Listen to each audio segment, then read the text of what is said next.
नमस्कार। HP educational talk में आपका एक बार फिर से स्वागत है और हम आज करने वाले हैं third class on the physics, जिसमें हम डिस्कस करेंगे most important question of physics. तो फर्स्ट क्वेश्चन देखते हैं। Stationary waves are so called because in them. तो सबसे पहले क्वेश्चन में पूछा क्या गया है, स्टेशनरी वेव्स को स्टेशनरी वेव्स जो है वो क्यों बोला जाता है।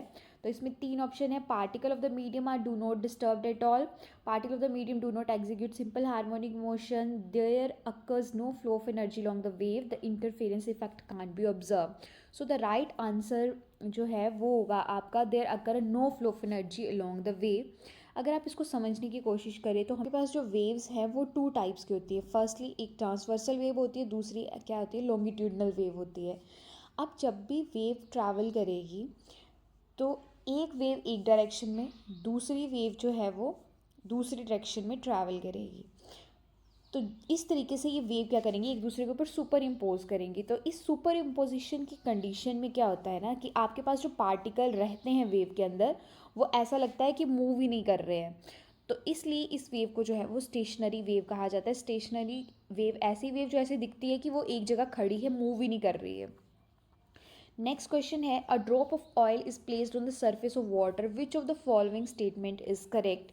So option A is it will remain on its surface, it will spread as a thin layer, it will partly be a spherical droplets in the partly as a thin film, it will float as a distorted drop on the water surface.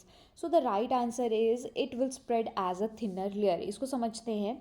देखिए आपके पास जो water है, water की क्या tendency रहती है, surface tension की वजह से वो क्या करता है, सरफेस एरिया जो है वो मिनिमम एक्वायर करने की कोशिश करता है।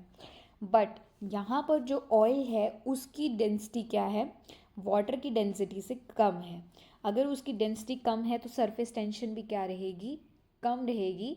तो वो सरफेस एरिया कम नहीं करेगा, वो सरफेस एरिया उसका ज़्यादा ही रहेगा एज़ कम्पेयर टू वाटर। तो इसलिए वो क्या करता है, सरफेस एरिया के ऊपर स्प्रेड कर जाता है। So it will be spread as a thin layer. Next question, a drop of the water breaks into two droplets of equal size in this process, which of the following statement is correct। सो यहाँ पर first option में आपको देखिए ध्यान से अगर आप देखोगे तो टेम्परेचर सेम रहेगा, मास सेम रहेगा, या रेडियस सेम रहेगा, या सरफेस एरिया सेम रहेगा। तो देखिए इसमें एक बहुत सिंपल सी चीज़ है कि जो मास है वो हमेशा ही क्या रहता है, सेम रहता है। बाकी रेडियस भी चेंज हो सकता है, सरफेस एरिया भी चेंज हो सकता है, टेम्परेचर भी। सो ऑप्शन जो आपका 2 है वो क्या है, सही ऑप्शन है इसमें। If there was a reduction in the gravitational effect, then which of the following do you think would change in some respect। देखिए तो अगर ग्रेविटेशनल इफेक्ट पूछा है तो इसमें हम देखेंगे सबसे पहले कि जो फोर्सेस हमें दी गई हैं उसमें किस फोर्स में ग्रेविटेशन का इफेक्ट रहता है। मैग्नेटिक फोर्स, मैग्नेटिक फोर्स जो है वो दो मैग्नेट्स के बीच में होती है, इसमें ग्रेविटेशन का कोई रोल नहीं है। Electrostatic force positive negative charges के बीच में होता है। विशियस जो है आपके पास, विस्कस जो है वो क्या होता है, लिक्विड के फ्लो की वजह से होता है, जिसमें ग्रेविटी का कोई रोल नहीं है। पर fourth option Archimedes upliftment, Archimedes upliftment में क्या होता है कि वाटर जो है, ग्रेविटी जो है वो कितना अपलिफ्ट कर रही है किस बॉडी को, तो उसमें ग्रेविटी का इफेक्ट होता है। तो इसलिए ऑप्शन नंबर डी जो है वो आपका क्या है, राइट आंसर है। There is a no atmosphere on the moon because first it is closer to the earth, ये नहीं ऑप्शन हो सकता। It revolves around the earth, ये भी ऑप्शन नहीं है। It gets light from the sun, no. The escape velocity of gas molecule is lesser than their mean square velocity, so this is the right answer। सबसे पहले समझेंगे escape velocity को। तो escape velocity क्या होती है कि अगर आपकी कोई बॉडी है, इस बॉडी को आपको अर्थ के सरफेस से, मान लीजिए अर्थ का सरफेस है, अर्थ की ग्रेविटी से दूर लेके जाना है, ठीक है, ताकि उस जगह पे जहाँ पे अर्थ की ग्रेविटी काम नहीं कर रही है तो आपको कुछ वेलोसिटी देनी पड़ेगी उस बॉडी को यहाँ से यहाँ तक पहुँचाने के लिए। तो वो जो वेलोसिटी रहती है उसी को क्या बोलते हैं, एस्केप वेलोसिटी बोल देते हैं। अब बात करते हैं मून की सरफेस की। तो मून के सरफेस के ऊपर एक जो आपके पास क्या लग रहा है, ग्रेविटी लग रही है। अब यहाँ पर जो एटमॉस्फेयर है या एयर के पार्टिकल्स है, जो भी हैं पार्टिकल्स, उनके ऊपर फर्स्टली तो ग्रेविटी क्या है, कम है। हम जानते हैं कि मून के ऊपर ग्रेविटी अर्थ की ग्रेविटी के कंपैरिजन में कितनी हो जाती है, 1/6 हो जाती है। अब जो पार्टिकल्स अर्थ मून के सरफेस पे हैं उनकी इस्केप वेलोसिटी क्या है, बहुत कम है।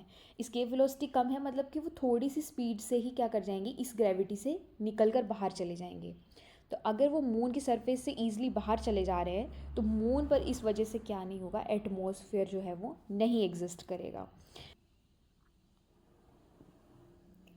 So the next question, weightlessness experienced while orbiting the earth in the spaceship is the result of inertia. This is the wrong answer. Acceleration, wrong answer. Zero gravity, wrong answer. So the right answer is the free fall towards the earth. अब इसको समझते हैं कैसे.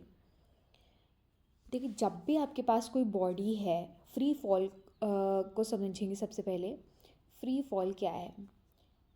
जब भी कोई body किसी height से अर्थ की तरफ आ रही है तो अब उस टाइम इसके ऊपर सिर्फ एक ही फोर्स अप्लाई हो रही है, वो है ग्रेविटेशनल फोर्स.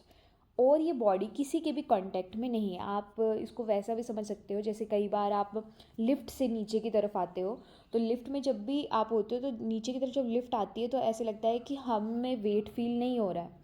पैराग्लाइडिंग करते टाइम तब भी यही कंडीशन रहती है. तो फ्री फॉल इसे कहते हैं जब बॉडी के ऊपर सिर्फ एक फोर्स एक्ट कर रही है, वो है gravitational force. Another force act नहीं कर रही, वो body. People living in the houses far away from the municipal tank often find it difficult to get the water on the top floor even if it is situated at the lower level.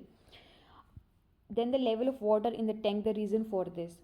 देखिए क्या question है कि जो लोग अपनी municipal tank से दूर होता है, जिन लोगों का घर, उन लोगों को क्या करनी पड़ती है, एक प्रॉब्लम फेस करनी पड़ती है कि उनकी जो टॉप बिल्डिंग होती है उस बिल्डिंग के ऊपर वाले लेवल तक जो पानी है वो क्या है, नहीं पहुंच पाता है. तो उसके पीछे रीज़न क्या है. Firstly, pipes are less broad, pipes are more broad, people living near the tank use more water, when water flows there is a loss of pressure. This is the right option. अब इसको समझते हैं ऐसा क्यों है.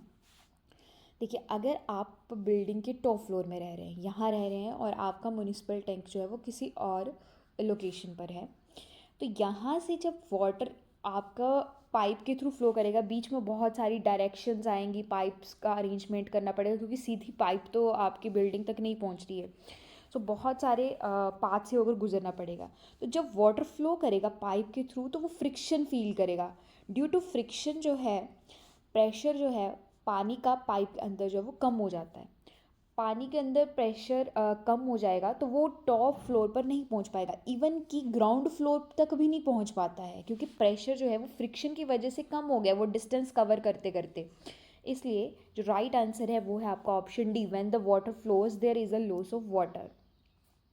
Next question, a boat full of scrap iron is floating on the water in a lake. If all the iron is dropped into the water, the level of the water will be.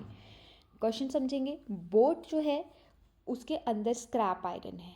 अगर scrap iron है, उन scrap irons को आप पानी के अंदर फेंक देते हैं तो अब पानी का जो लेवल है वो उसे क्या होगा, पानी का लेवल अप हो जाएगा, पानी का level fall down, remain same उतना ही रहेगा, कैन नॉट बी डिसाइडेड, हम डिसाइड ही नहीं कर सकते. सो the right answer is fall down. तो रीज़न क्या है. देखिए, जब बोट के अंदर स्क्रैप्स हैं तो अब आपके पास जो वाटर है बोट के नीचे वो उतना डिस्प्लेस होगा. किसके वेट से डिस्प्लेस होगा, एक तो बोट का वेट हो गया प्लस जो आयरन स्क्रैप है उनका वेट हो गया. वो दोनों का वेट मिलकर पानी को क्या करेगा, डिस्प्लेस करेगा. तो वाटर जो इस तरफ रहेगा बोट के आसपास, वो वाटर क्या रहेगा, ज़्यादा रहेगा. सेकंड कंडीशन में आपने क्या किया कि जो आयरन स्क्रैप थे उनको गिरा दिया पानी के अंदर. अब ये जो आयरन स्क्रैप थे इनकी डेंसिटी क्या है, वाटर की डेंसिटी से ज़्यादा है. तो ये आयरन्स जो हैं वो क्या करेंगे, वाटर के अंदर नीचे जो हैं वो जाके सिंक कर जाएंगे, वहाँ जाके बैठ जाएंगे. अब आपके पास थर्ड कंडीशन बच क्या गई है, शिप बच गई है ओनली. तो जो वाटर डिस्प्लेस होगा वो सिर्फ शिप की वजह से डिस्प्लेस होगा या फिर बोट की वजह से डिस्प्लेस होगा. तो अब वेट सिर्फ किसका है, बोट का वेट है, आयरन का वेट नहीं है. तो जितना पानी पहले सराउंडिंग में था वो उतना पानी नहीं होगा, पानी क्या हो जाएगा, बोट के सराउंडिंग में कम हो जाएगा. तो level of water will be fall down. So the right answer is the option number B. अगर आपको वीडियो अच्छी लगी है तो प्लीज़ वीडियो को लाइक करें, शेयर करें और सब्सक्राइब करें. Thank you for watching.